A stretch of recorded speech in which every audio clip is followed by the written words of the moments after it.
Good morning, student. Today we will discuss our new chapter in EVS, A Busy Month. गीजूबाई बढेका जो कि गुजरात में रहते हैं, जिन्होंने चिल्ड्रंस के लिए बहुत सारी स्टोरीज भी लिखी हैं, उन्होंने एक लेटर शेयर किया है जो कि भावनगर में से लिखा गया है और डेट जो थी उस दिन थी 13 अप्रैल 1936। तो गीजू भाई बताते हैं कि दिन के 3 बज गए थे और दिन का समय था। सन जो है बहुत तेज़ चमक रहा था। जितने भी बर्ड्स हैं जैसे कि स्पैरो, डव्स, सनबर्ड्स, वो अपना नेस्ट बनाने में बहुत ज़्यादा बिजी थे और कुछ बर्ड्स अपने चिक्स को, बेबीज़ को फीड करने में बिजी थे। In our court yard also there is a baby Dove. और जो गीजू भाई हैं उनके आंगन में एक बेबी डव था। There is another egg in the nest but it has no hatched yet. और उस जो नेस्ट था जिसमें बेबी डव था उसमें एक एग भी था, लेकिन वो अभी हैच नहीं हुआ था।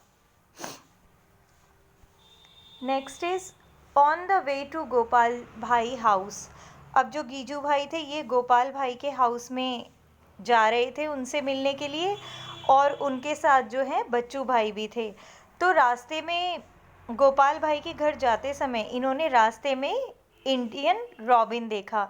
जो इंडियन रॉबिन होता है वो अपना जो नेस्ट है वो स्टोन्स के बीच में बनाता है, और इनका जो स्टोन्स के बीच में बनाता है और इनका जो नेस्ट होता है वो ग्रासेस से बना होता है।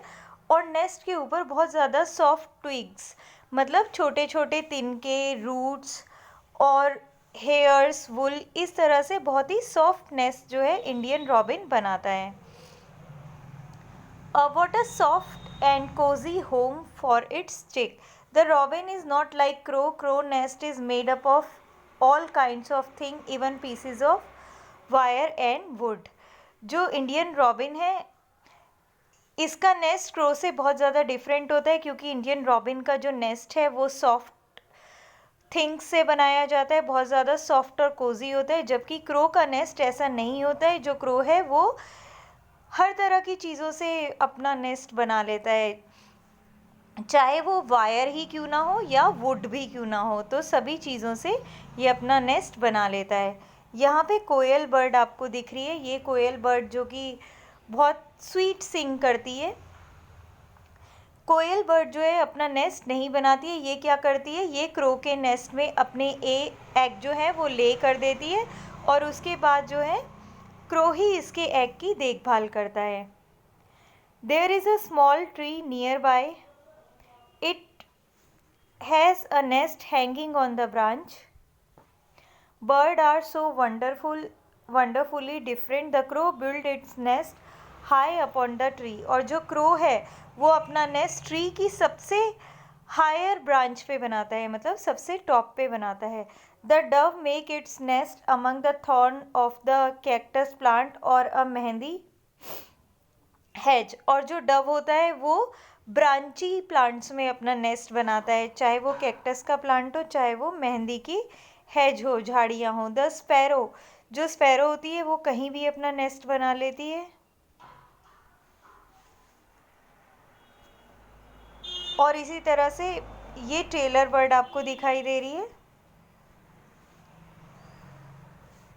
ये यहाँ पे टेलर बर्ड है। ये 2 लीव्स को स्टिच करके अपना नेस्ट इन लीव्स के बीच में बनाती है। Pigeon also make their nest like this. और पिजन भी क्या करते हैं, कहीं भी, यानी हमारे घर पे कहीं भी बिल्डिंग्स में अपना नेस्ट ये बना लेते हैं।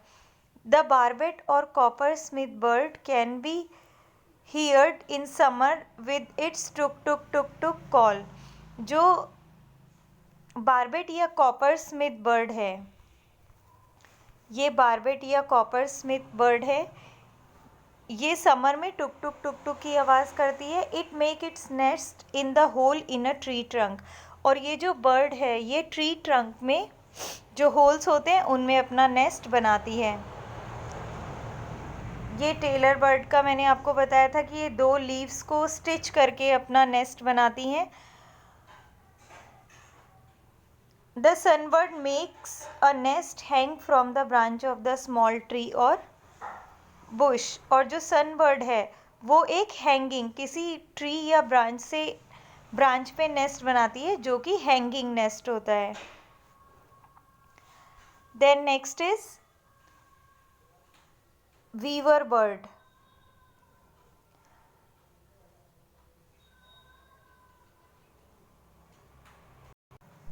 और ये वीवर बर्ड का नेस्ट है। ये ब्रांचेस पे इस तरह से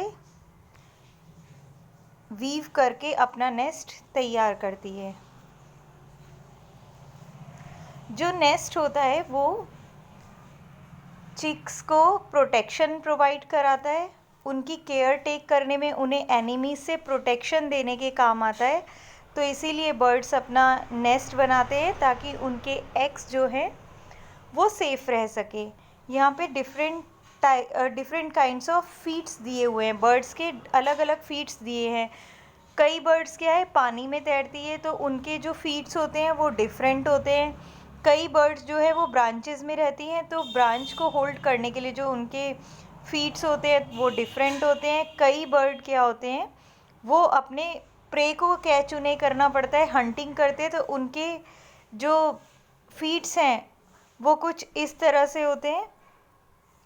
कई बर्ड्स को ट्री पे क्लाइंब करना होता है, उनके फीट्स दिए हुए हैं।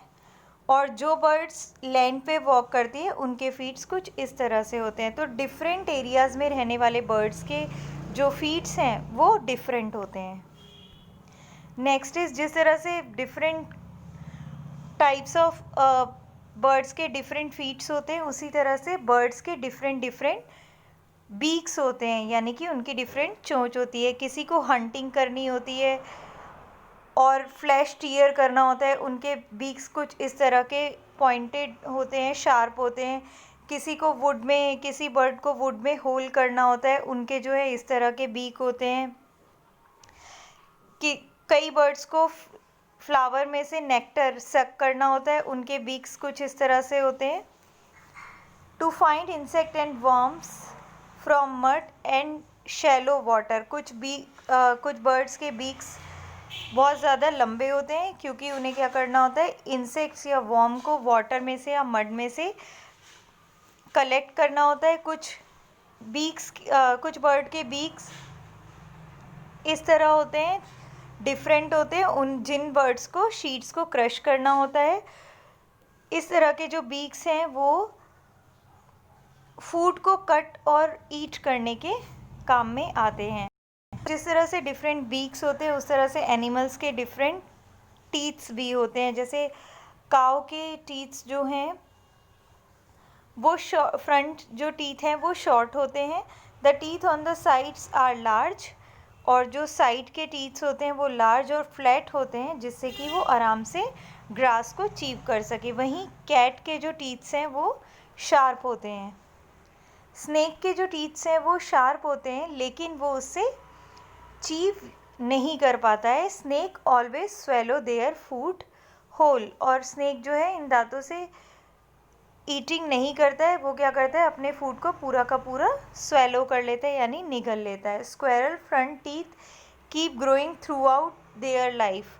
जो स्क्वेरल होती है उनके जो टीथ्स होते हैं वो पूरी लाइफ बढ़ते रहते हैं। They have to keep gnawing on the things to keep their teeth from becoming too long। इसीलिए वो हमेशा gnawing करती रहती है ताकि उनके जो टीथ्स हैं वो बहुत ज़्यादा लॉन्ग ना हो पाएँ। So your chapter is finished here. Thanks for watching the video.